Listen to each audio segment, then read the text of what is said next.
It was a Thursday night, the kind of cold that seeps through your sleeves and settles in your bones. The highway outside my little diner was half frozen and empty, and the neon sign, Maggie's Place since 1984, buzzed with that tired flicker that makes you wonder if it's worth fixing anymore. I was wiping down the counter for the third time, just to stay busy, when the headlights cut through the snow like a blade. The car rolled in crooked, coughing steam from under the hood. A man stumbled out, tall, wrapped in a city coat that didn't belong anywhere near this stretch of back road. Even from a distance, I recognized him. Everyone in the business did. Leonard Graves, the most feared food critic on the East Coast. His reviews could make or break a place overnight. His words were sharper than his fork. He pushed through the diner door, bringing a gust of icy air and impatience with him. "You still open?" he asked, his tone flat as if the world owed him a table wherever he stood. I poured him coffee without waiting for him to ask, black, because I could tell he'd never touched cream. He took one sip, frowned, and muttered something under his breath. I didn't care. I'd seen tougher nights. But then his eyes started wandering, scanning the walls, where my customers' photos hung in cheap wooden frames, each one signed with a name and a date. And then he stopped cold. His face drained of color. He stood up so suddenly his chair tipped over. "Why?" he asked, voice low and trembling in a way that didn't fit his reputation. "Is my name on your wall?" I turned to look where he was pointing, and sure enough, there it was. A framed Polaroid, faded and yellowed, with 3 words scrawled beneath. Leonard Graves, July 12, 1984. Only problem was, I'd never met the man before tonight. In that instant, I felt the past shift beneath my feet, like a door had opened in a house I thought I knew. Sometimes, a single name can change everything you believe about who you are.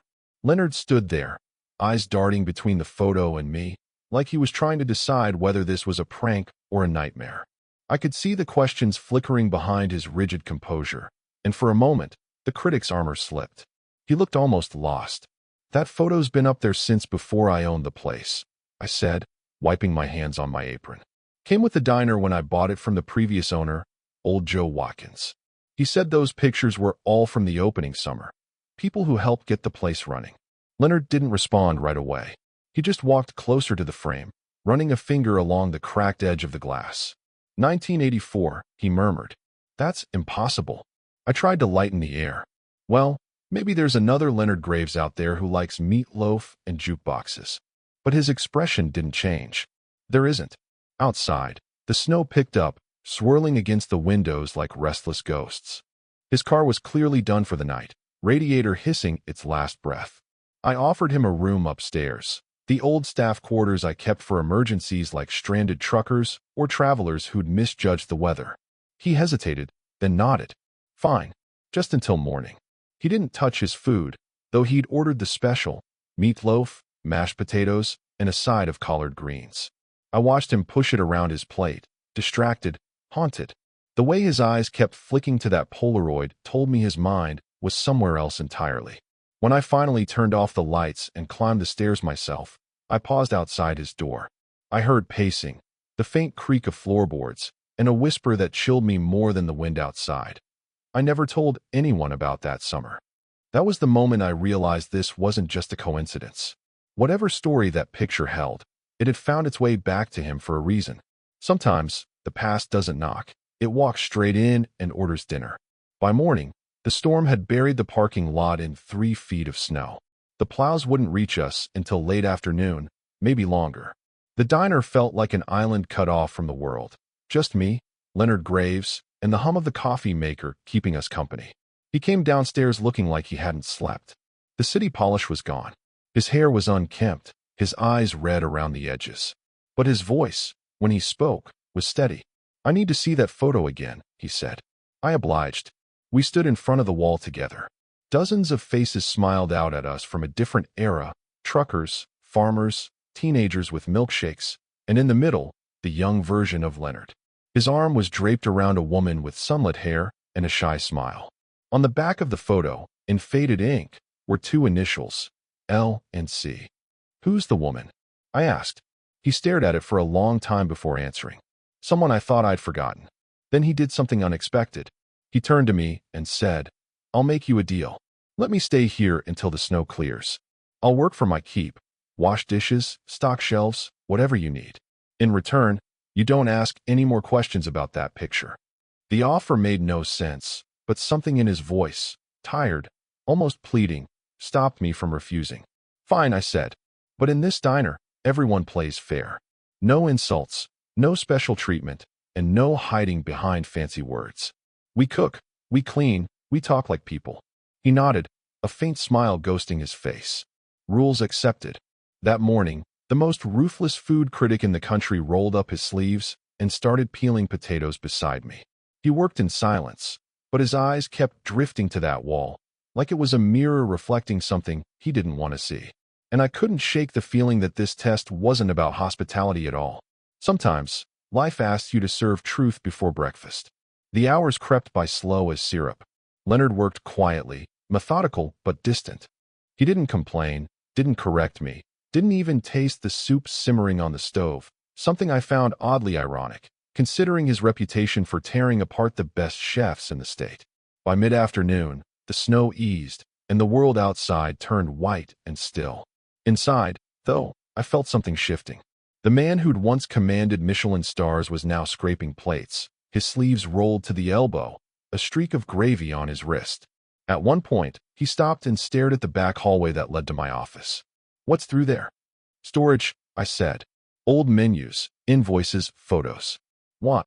He didn't answer, just shrugged and went back to scrubbing the counter. But that night, when I went to close up, I found the office door slightly ajar.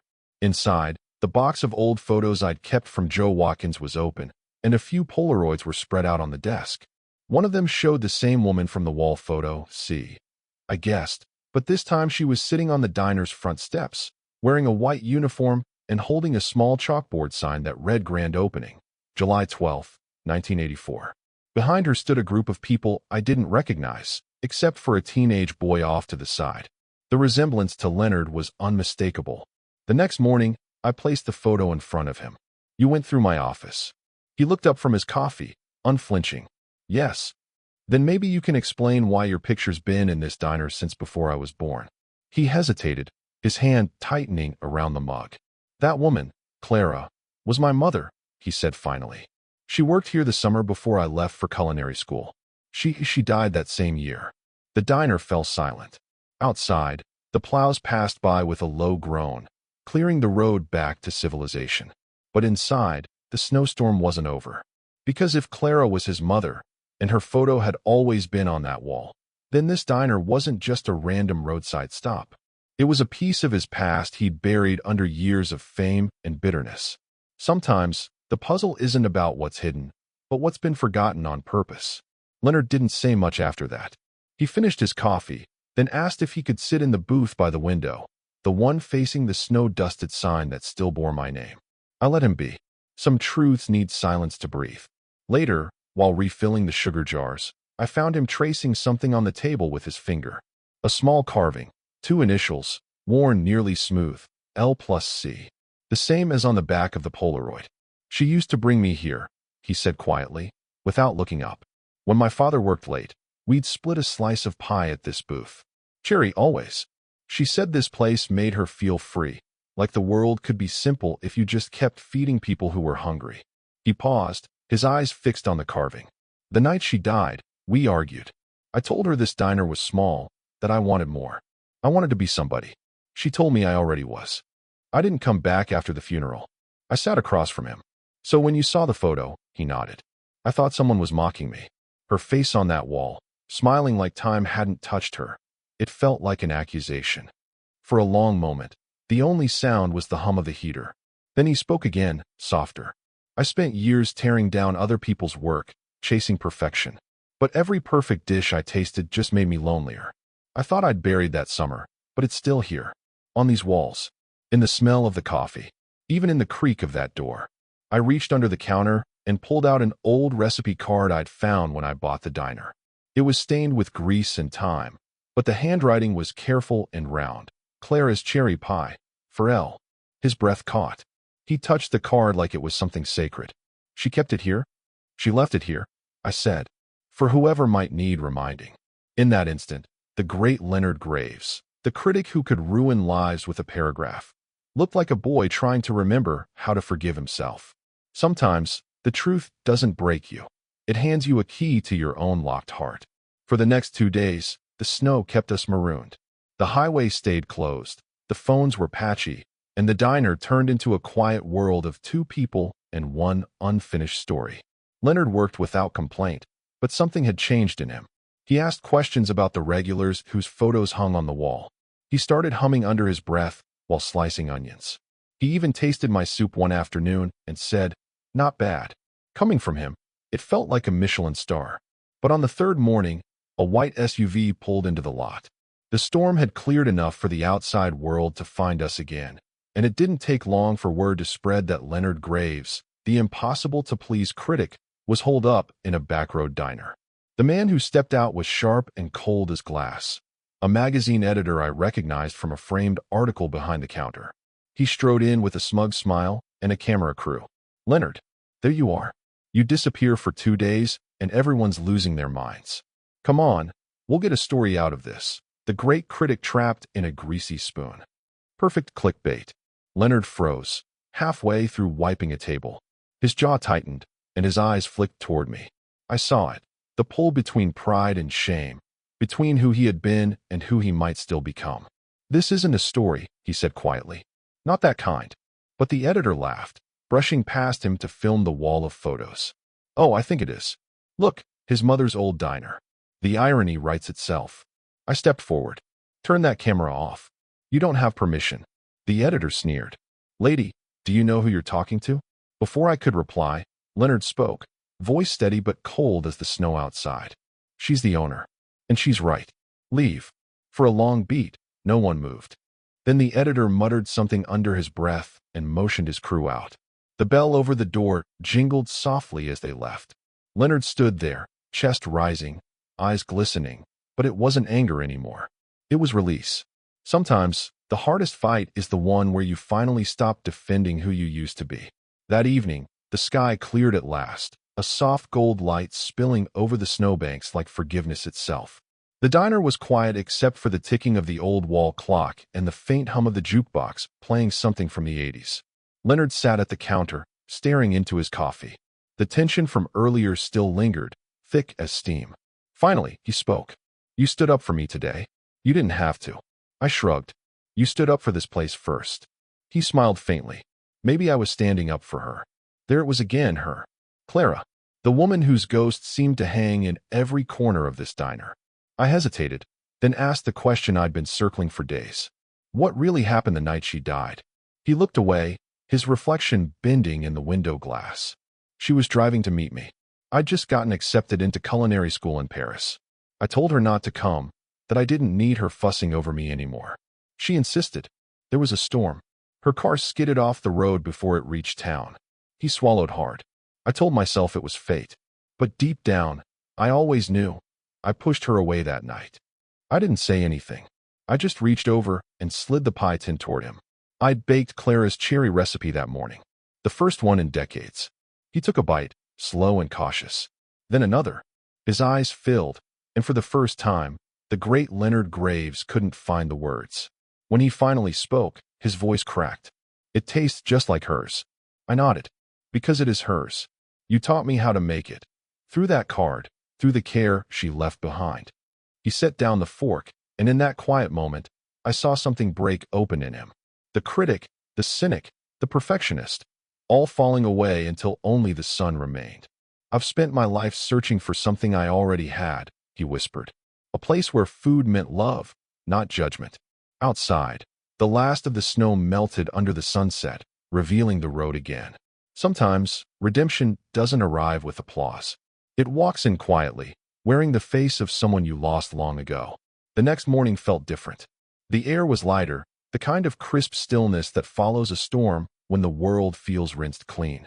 Leonard packed his things, folding his city clothes with the precision of a man trying to regain control over a life that had unraveled in his hands. Before he left, he paused by the counter where I'd placed one last slice of Clara's cherry pie, wrapped neatly in wax paper. "For the road," I said. He smiled, a small, honest smile that made him look years younger. "You know, Maggie, I came here a critic. I'm leaving a student." He reached into his coat pocket and pulled out a neatly folded envelope. Inside was a check, the amount written in elegant script. I pushed it back toward him. "You don't owe me anything." "I know," he said, sliding it across the counter again. "This isn't payment. It's a promise. The diner deserves to stay open. People need places like this. Places that remember who we were before we forgot what mattered."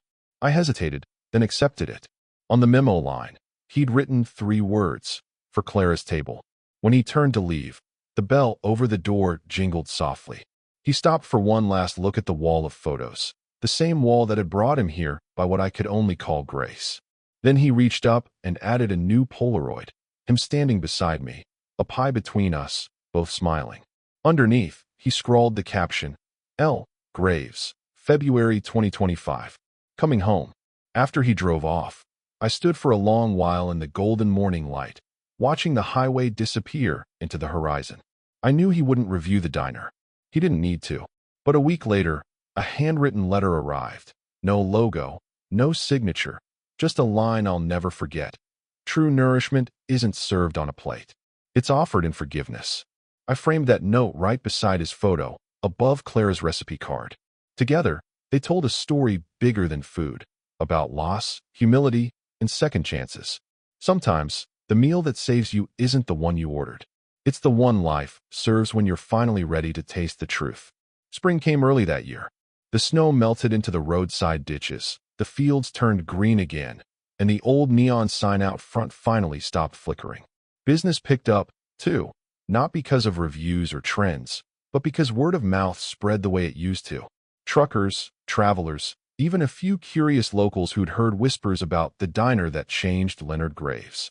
Some nights, I'd see strangers sitting in his booth, tracing the initials carved into the tabletop without knowing the story. They'd order a slice of cherry pie, taste it, and close their eyes, like maybe they felt the same quiet warmth that had once softened the hardest man I'd ever met.